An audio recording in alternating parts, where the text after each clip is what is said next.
Hello বন্ধুরা, সব কেমন আছেন? আজ আপনাদের কাছে নতুন একটা রেসিপি নিয়ে হাজির হয়েছি। দেখুন, পটলগুলো আমি ছাড়িয়ে একটা পটল আমি হাতে নিয়ে কেটে একটু দেখাচ্ছি চাকু দিয়ে।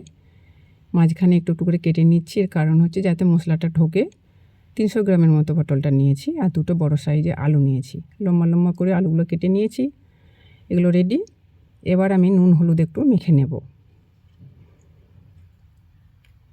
হাত দিয়ে পটলটা নুন হলুদ মেখে নিচ্ছি।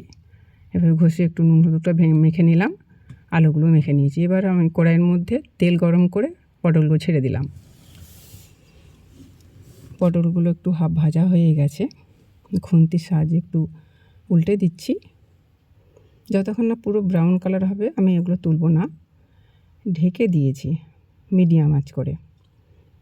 আমার পটল ভাজা হয়ে গেছে, পুরো ব্রাউন কালার হয়ে গেছে। আমি এবার এগুলো তুলে নেব। ওই তেলের মধ্যে বাকি আলুগুলো আমি ভেজে নেব। পটল আমার তোলা হয়ে গেছে। ওই তেলের মধ্যে দেখুন আমি আলুগুলো ছেড়ে দিয়েছি, পুরো নাড়াচাড়া করে। এটাও আমি মিডিয়াম আঁচ করেই ভাজবো, ঢেকে দিলাম। হাই ফ্লেমে ভাজলে পুড়ে যাবে, ওই জন্য মিডিয়াম আঁচ করে আমি ভাজছি। মাঝে মাঝে আমি একটু উল্টে দিয়েছিলাম। এগুলোও ভাজা হয়ে গেছে, আমি তুলে নিচ্ছি। আর এই কড়াইয়ের মধ্যে আমি তরকারিটা বানাবো। দেখুন, তেল গরম হওয়ার পরে একটু আমি চিনি দিয়েছি, তেজপাতা, শুকনো লঙ্কা, দারচিনি, লবঙ্গ, এলাচ, সব গোটা মশলাগুলো একটু ভেজে নিচ্ছি। গোটা জিরে আর একটা বড় সাইজের পেঁয়াজ কুচানো, হাফ চামচ রসুন বাটা, হাফ চামচ আদা বাটা দিয়ে মশলাগুলো একটু নেড়ে নিচ্ছি। এবার একটা টমেটো দিলাম, বড় সাইজের টমেটো এটা। এইভাবে আমি এগুলো নাড়াচাড়া করে কষিয়ে তারপরে দিলাম ধনে আর জিরে পাউডার হাফ চামচ করে দিলাম, আর হলুদ পাউডার হাফ চামচ। একটু তো জল মিক্স করলাম যাতে মশলাগুলো না পুড়ে যায়।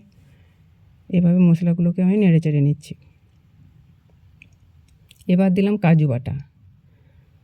কাজু বাটাটা দেওয়ার পরে এবার খুন্তি দিয়ে এটা নাড়তে হবে, একটু অনবরত একটু নাড়তে হবে, নাহলে কাজু বাটা কড়াইয়ের মধ্যে বসে যেতে পারে।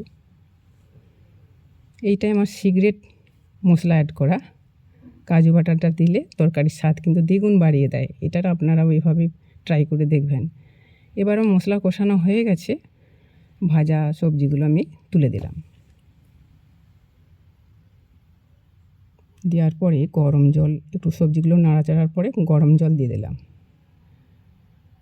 এতে গরম জল অ্যাড করলে ভালো হয় তরকারির স্বাদ। ভালো করে একটু নেড়ে চেড়ে মিক্স করে দেওয়ার পরে এবার ফুটে আসছে আমার পুরো তরকারির জলটা। এবার আমি ঢেকে দেব। তার আগে আমি একটু লঙ্কা পাউডার গুঁড়ো দিলাম আর কাশ্মীরি লঙ্কা পাউডার দিয়ে এবার একটু স্বাদ মতো নুন দিয়ে দিলাম। দিয়ে এগুলো একটু ভালো করে মিশিয়ে নিলাম। এবার আমি ঢাকনা বন্ধ করে লো ফ্লেম করেছি। লাস্টে আমি একটু চিনি দিলাম, ঘি দিলাম। চিনিটা দেওয়ার কারণ তরকারিতে স্বাদ বাড়ায় আরও। যে কোনো সবজিতে একটুখানি হালকা চিনি দিলে ও স্বাদ বাড়িয়ে দেয়। আপনারা এইভাবে ট্রাই করে দেখবেন। আমি ওই মশলাগুলো দেওয়ার পরে চিনি আর ঘি দেওয়ার পরে গ্যাসটা অফ করে দিয়েছিলাম, যাতে গ্রেভিটা একটু বসে যায়। দেখুন, আমার পুরো রেসিপি রেডি। আমি তুলে নিচ্ছি একটা বোলের মধ্যে। আপনারাও এইভাবে ট্রাই করে দেখবেন। যদি ভালো লেগে থাকে আপনারা সেটা কমেন্টে লিখবেন। প্লিজ শেয়ার করবেন, সাবস্ক্রাইব করবেন অবশ্যই। আর বন্ধুদের সঙ্গে শেয়ার অবশ্যই করেন, লাইকও করেন।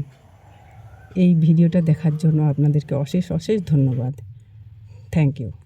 দেখুন, আমি সাজিয়ে নিয়েছি।